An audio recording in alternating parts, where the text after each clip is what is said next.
Hello guys, I'm Tom, and today we'll be looking at what the white spikes are. One of the most monstrous, mysterious, and deadly creatures to have ever existed are, without a doubt, the white spikes. With an origin shrouded in mystery, these biological predator machines have left their mark on the ecosystem in the most brutal way possible. Not only do they hunt, but they transform every corner into their own territory, turning the world into an extermination field. Their presence is terrifying, a combination of biological efficiency and primal aggression that makes them one of the greatest threats to humanity. That's why in this video, I will explain in detail the history and origins of the white spikes. I will summarize their history in the various movies, then I'll talk about their physical appearance, their personality, and their incredible abilities and known weaknesses. But also, I'll analyze some of the biggest plot errors, and we'll debate what things were well handled within the story. It all starts with Dan Forrester, a former soldier who now works as a biology teacher at a high school. On what seems to be a peaceful Christmas night, Dan tries to get a new job to secure his family's future. However, his hope crumbles when he receives a rejection. To distract himself, he sits down with his daughter Mary to watch a soccer match. But suddenly, the unthinkable happens. The stadium lights up with strange lights, and armed soldiers emerge from them. They claim to come from the future, from a war against a non-human threat that is wiping out humanity. The message is clear.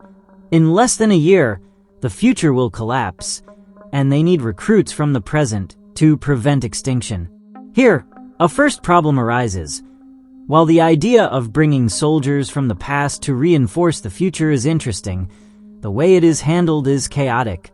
Instead of working with the best strategists of the present to find solutions, they simply send anyone into battle without proper preparation. This only causes panic and resistance among the people. A more logical approach would have been to select elite scientists and military personnel to analyze the threat and develop effective tactics. But on the other hand, the desperation of the future could justify this decision. Maybe they didn't have the luxury of making careful selections. A year later, humanity continues sending troops to the future. However, the casualties are massive.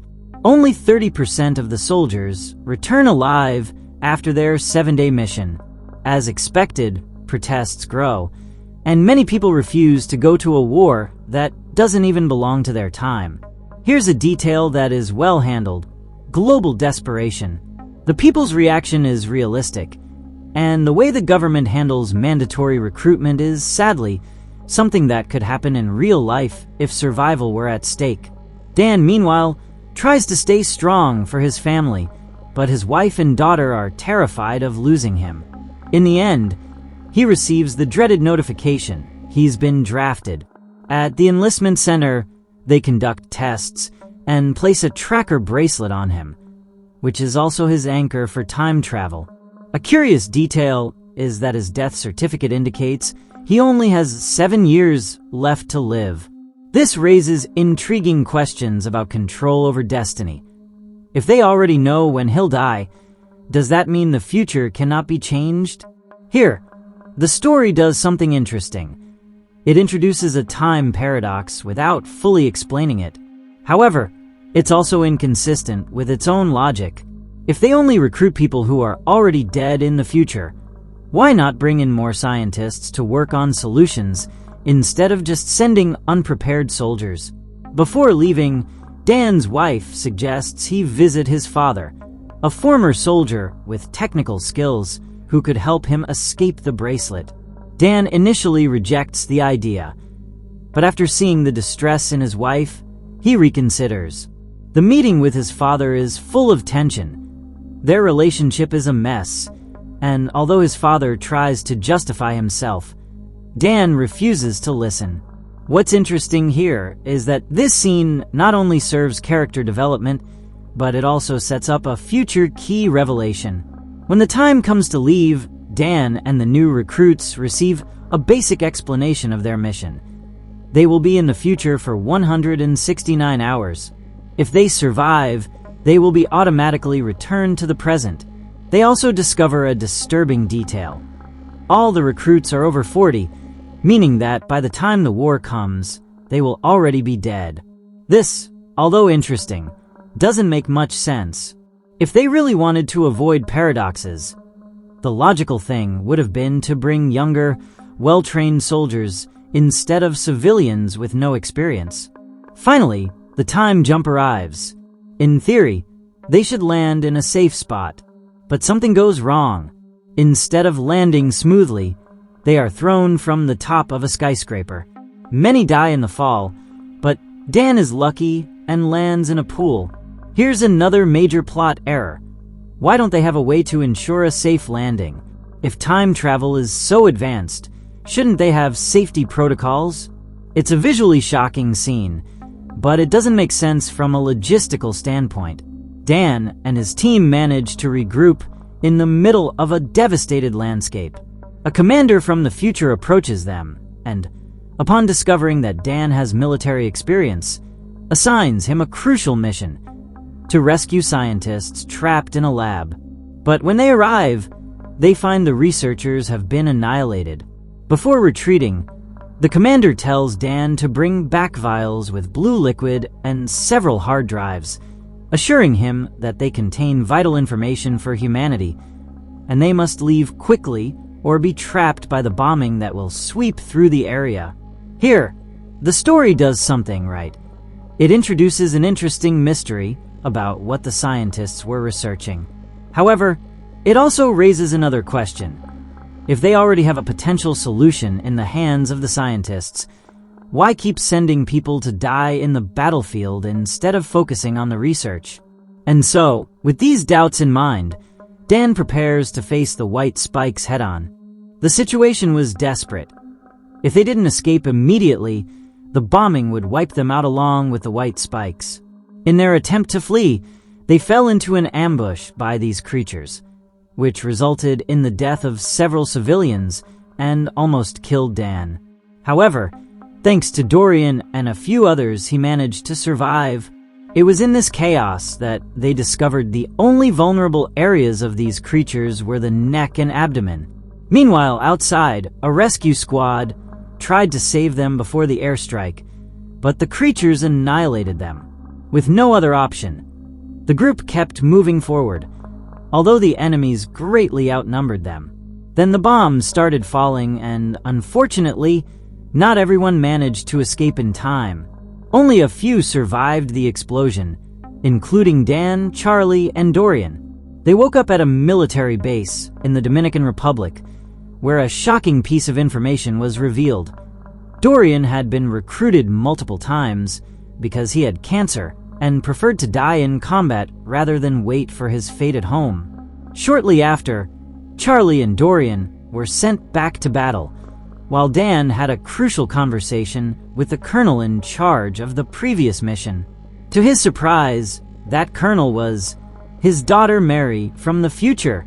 Mary tried to maintain emotional distance, as the mission was too important for her feelings to interfere. It was revealed that she was the scientist behind the time travel technology and a key figure in the research to save humanity. She was the one who took Dan to meet the female of the white spikes, a creature much larger and more dangerous than the ones he had already faced. Here, a logical problem arises in the script.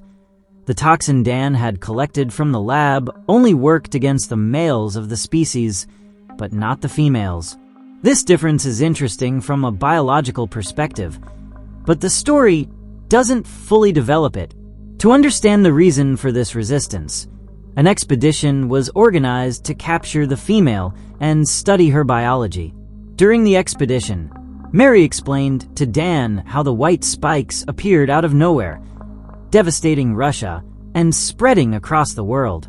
However, when Dan tried to ask what happened to him in the future, Mary avoided the question, adding to the mystery. When they tried to capture the female, a horde of males attacked, leading to a fierce battle.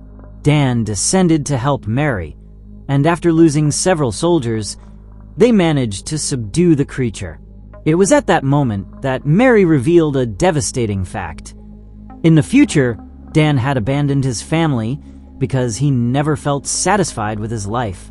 To make matters worse, when Mary was 16, he died in a car accident. This twist adds emotional depth to the story and strengthens Dan's internal conflict.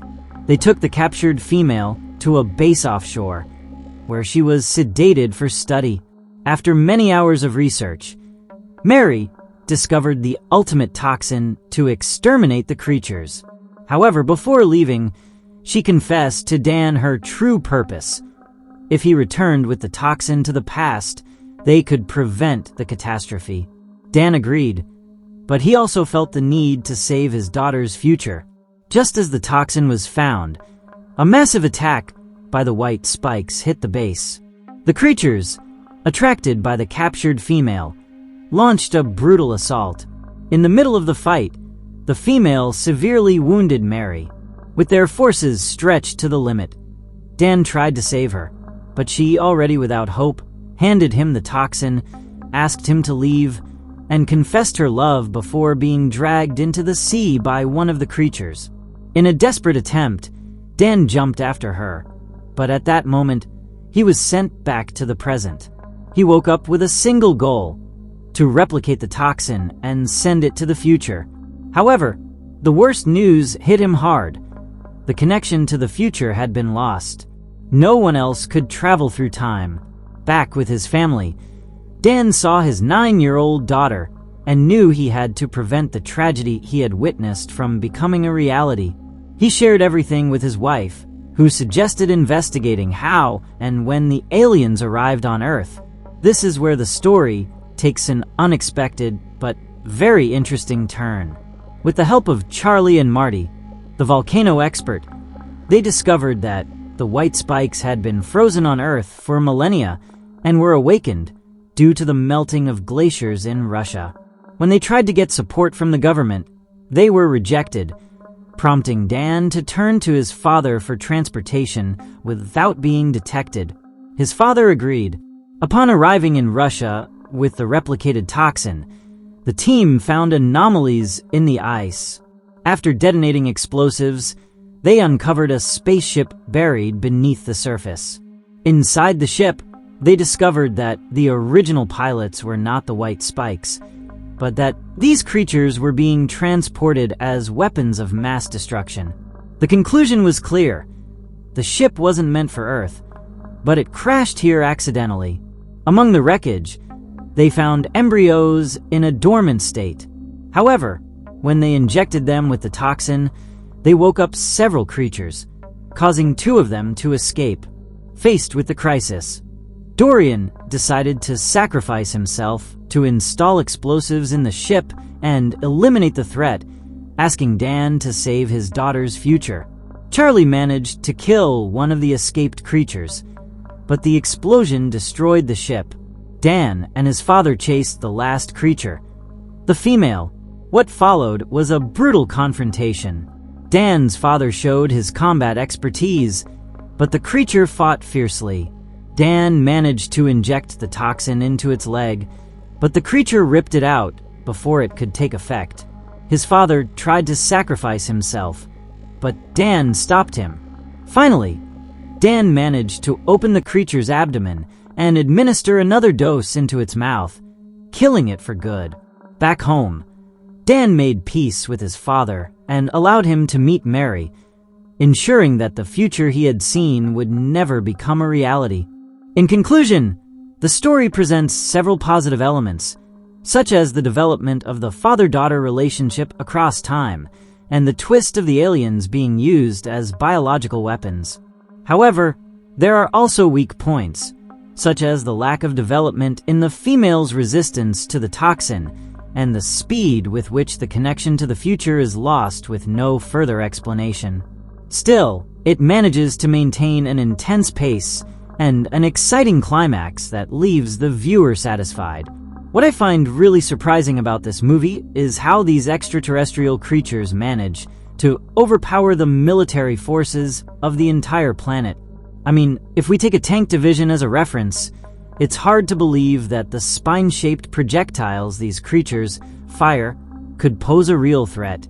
They can't even pierce a human body completely, so trying to penetrate the armor of a tank with those weapons would, in short, be useless. Sure, tanks are designed to face other armored vehicles, not alien creatures, but they still have machine guns that could easily be modified with more powerful ammunition to deal with these invaders. And let's not forget that a tank, due to its size and weight, is already a lethal battering ram in and of itself. Now, if we talk about the weapons used in the movie, it's clear that the creatures easily fall to continuous fire from small arms.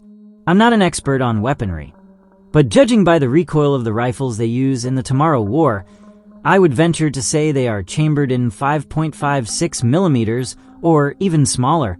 You can deduce this from the fact that people with no military training can shoot them without much difficulty, sometimes even with one hand. And those of us who know a bit more about ammunition understand that this is by no means the most powerful caliber that an infantry soldier could use.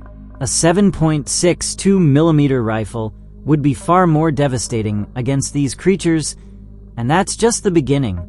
We see those creatures disintegrate when hit by a .50 caliber machine gun.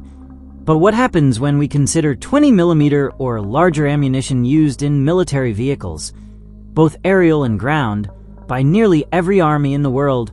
Their supposed invulnerability becomes even more questionable. And if we add in the intervention of fighter jets, strategic bombers, and unconventional weaponry, like white phosphorus cluster bombs, or even nuclear weapons, it's hard to believe these extraterrestrials could have conquered the world in just 3 years. History has shown us that humanity always finds quicker and more lethal ways to wage war, so it's hard to imagine such a slow and weak response to this threat. Sure, I understand that the invasion of the White Spikes isn't a conventional war, and that some countries may have fallen quickly at first due to not knowing how to face such an unexpected threat. But I still think the movie greatly underestimates humanity's ability to adapt. Throughout history, we have repeatedly shown that we are excellent at finding solutions in extreme situations, something that, frankly, doesn't seem to apply to these aliens. And speaking of them, the big question is, where is their logistics? If the population of these aliens is large enough to defeat all the armies of the planet in just 3 years, how do they feed themselves?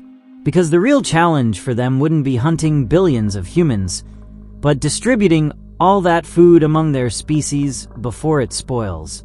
There comes a point where the human population is so reduced that the amount of prey available daily would be insufficient to sustain all members of the invading species, which would inevitably lead them to starve and weaken. In conclusion, both the ease with which these creatures defeat humanity, despite the available military power, and the lack of an explanation about how they maintain their population without collapsing the ecosystem, make the story hard to believe. Now that we've thoroughly covered their story, I want to talk about the physical appearance of the White Spikes, what we know about their personality and behavior, and I'll explain their incredible abilities and how to survive and defeat these creatures. The White Spikes are a biological predator machine designed for efficiency and hunting. From their general shape to the most minute details of their anatomy, every feature seems optimized to survive and dominate their environment. The body of the White Spikes has an elongated and compact structure, allowing them to move quickly, both over rough terrain and in confined spaces.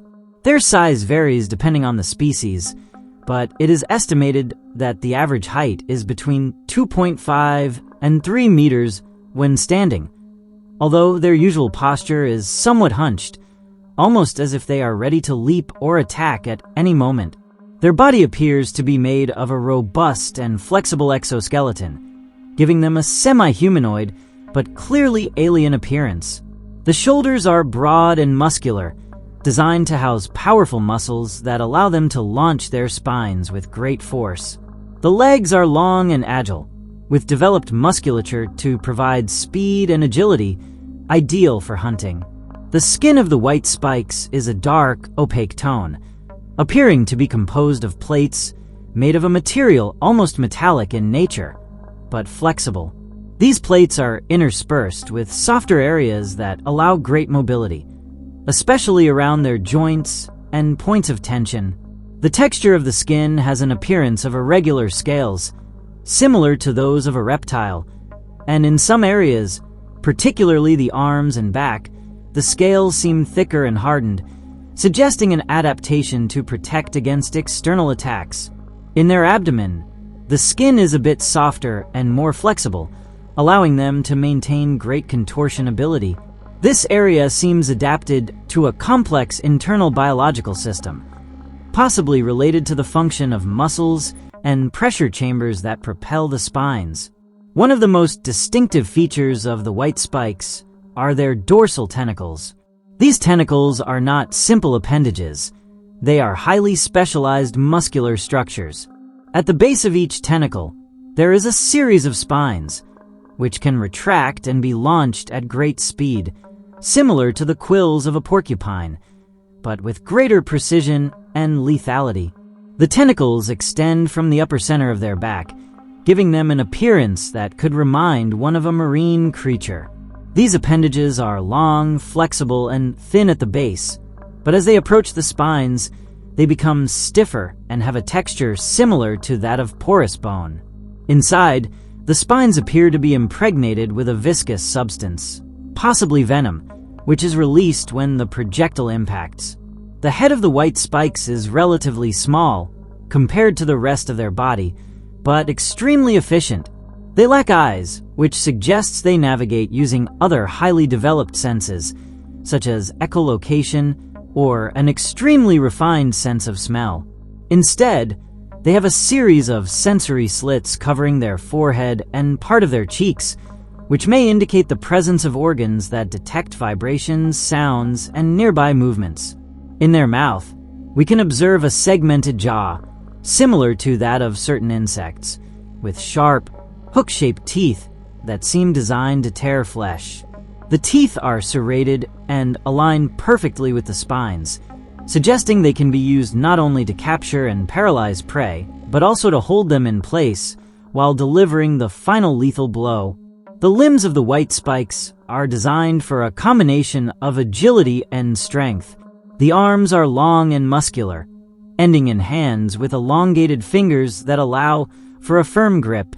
The nails on each finger are sharp and tough, suggesting they can be used both for climbing and holding prey. The toes have a similar structure, with curved claws that provide great stability while moving across uneven terrain.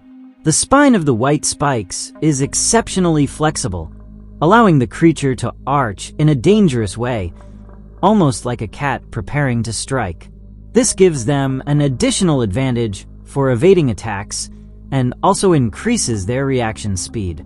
The dorsal spine appears to be protected by a series of bony plates that reinforce its structure, allowing it to withstand high-impact blows without compromising mobility.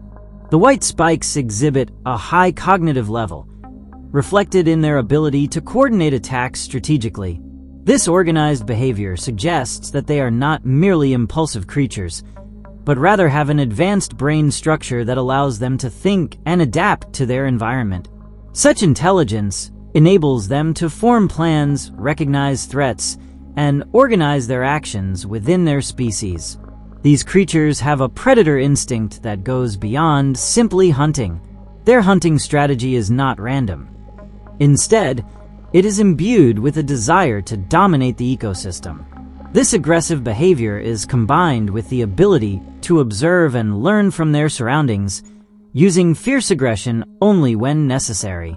They can adapt to hunting situations and use their environment to their advantage in order to obtain what they want, whether for survival or as part of a territorial control cycle. Like many highly evolved species, the white spikes likely have a clear hierarchical social structure. In this system, the queen plays a key role in controlling reproduction. The drones, or non-reproductive members of the species, carry out attack and defense tasks under the queen's orders. This social structure allows them to maintain order and ensure resources are distributed efficiently. The organization of these roles suggests an efficient division of labor, with each individual performing a specific function within the group to ensure the survival and expansion of the species. The queen, as the figure of leadership, has absolute control over reproduction, while the drones handle defense, attack, and other functions within their community. The white spikes, due to their hierarchical structure and organized behaviors, could have a psychology similar to that of some species of social insects, such as ants or bees, but with a dose of aggression and adaptability that makes them even more dangerous. Their main motivation would be the control and expansion of their territory, acting with fierce determination to secure their dominance. They do not only act on instinct, but are motivated by a deep desire to dominate the environment they inhabit, whether by destroying other species or aggressively using resources to ensure their survival.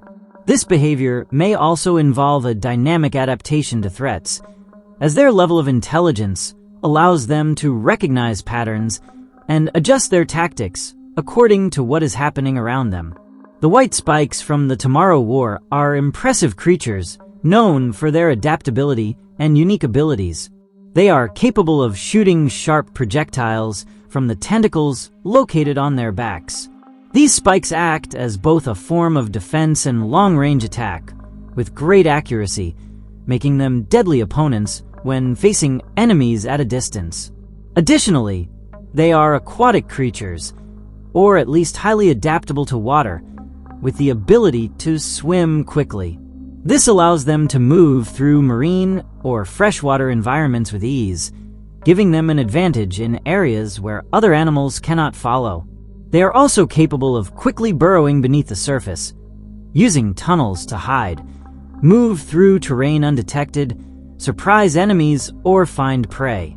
Although they are not birds, they possess an amazing ability to glide due to a membrane between their limbs, allowing them to soar through the air similarly to flying squirrels.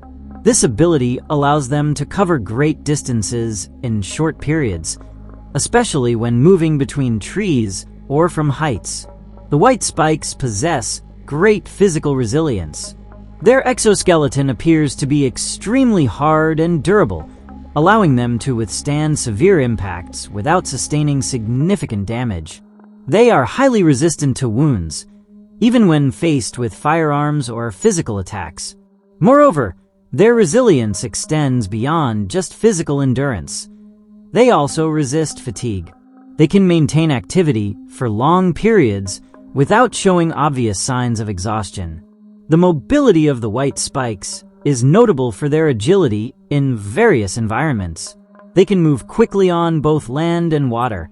When swimming, their movement is fluid and nearly silent, making them difficult to detect in water. On land, their agility is such that they can sneak through terrain, dig, or climb with ease. Additionally, their gliding ability allows them to move quickly between elevated locations without the need to travel on the ground. The white spikes seem to have a symbiotic relationship with the queens of their species. They use a form of telepathic or physical signaling communication with the queens to coordinate attacks, movements, or to receive orders. It has been observed that the queens have almost complete control over the white spikes, guiding them in battle or during mass movements. At times, the white spikes can receive instructions from the queens through their tentacles, indicating a hierarchical connection within their species. Regarding the differences between males and females, males are generally more aggressive and territorial. They are larger in size and tend to be the first to attack any threats. Their primary role is the protection of the females and reproduction. On the other hand, the females are more intelligent and strategic. While they can also be extremely dangerous, Their role is more focused on gestation and directing the colony. In certain cases, the females are responsible for coordinating the males during incursions and are the ones who maintain contact with the queens. If you ever find yourself face to face with a white spike, here are the best strategies to survive and, if necessary, defeat them. Let's see how to do it. First things first, avoid water. The white spikes are incredible swimmers, and if you find yourself near a river, lake, or any body of water, you'll be at a disadvantage. These creatures can move fast and silently underwater, making them relentless hunters in these environments. If you can, stay away from aquatic environments. Look for dry areas like mountains or urban zones. If you're in an area where the white spikes might be able to move through the water, seek higher ground like hills or rooftops to stay out of their reach. The white spikes have an incredible ability to dig and move underground. If you're hiding in a place, it's likely they'll try to reach you by digging, which makes physical barriers essential.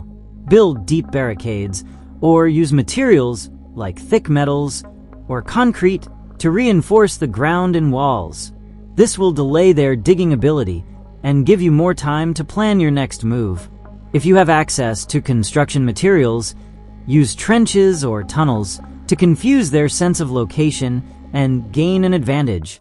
The white spikes have impressive shooting abilities, using the tentacles on their backs to launch sharp projectiles at high speed. These projectiles are lethal, so you need to be well protected. Use armored suits or bulletproof vests designed to protect you from sharp objects. If you don't have access to this equipment, try using materials like metal or steel sheets to shield yourself. Shields or even surfaces like vehicle doors can offer temporary defense against their ranged attacks. Although the white spikes can glide like squirrels, this can also be a weakness. If you can take down a white spike while it's in the air, its mobility will be severely limited. Use long-range firearms like sniper rifles to shoot the white spikes while they are in the air. Aim for their limbs or central body to take them down quickly. If you're in a close combat area, make sure to shoot their wings or membranes to make them lose their gliding ability. The white spikes seem to be linked to the queens, and the queens have almost total control over their movements. If you can disrupt this communication, you can disorganize the white spikes and make them more vulnerable. If you have access to advanced technology or electronic interference devices, try disconnecting or blocking the telepathic signals the queens might be sending to the white spikes. If the white spikes no longer receive instructions, they could become disorganized, giving you a strategic advantage in combat. Males are more aggressive and territorial, while females are more strategic and coordinate the attacks. To increase your chances of survival, you should focus on neutralizing the females first, as they have more direct control over the males and the direction of the battle. Prioritize the females. If you can identify them, try to attack and eliminate the females before facing the males. Their fall could cause the rest of the white spikes to lose their organization and become less effective in combat. The white spikes are a formidable threat, but with these strategies, you have a real chance of survival. Avoid the water, reinforce your defenses, neutralize their ranged attacks, and, if possible, break the hierarchy of their species. Remember, the terrain and preparation are key. Don't underestimate these creatures, but with intelligence and strategy, you can overcome them. And that would be everything we know so far about the creatures known as white spikes. I truly think the design of these beings is awesome. The way they move reminds me a lot of the creatures from A Quiet Place or the Tauti. Also, the spikes they shoot seem incredible. But let me know your opinion in the comments. Did you already know about the white spikes? Do you think creatures as brutal and monstrous as them could really exist? And finally, if you were to encounter these beings, what would you do? Share your answers to these questions and your general opinion about the white spikes from the Tomorrow War. As always, Thank you so much for watching this video. I really appreciate it. If you liked it, share it to support the channel, and don't forget to subscribe so you don't miss any of my new videos.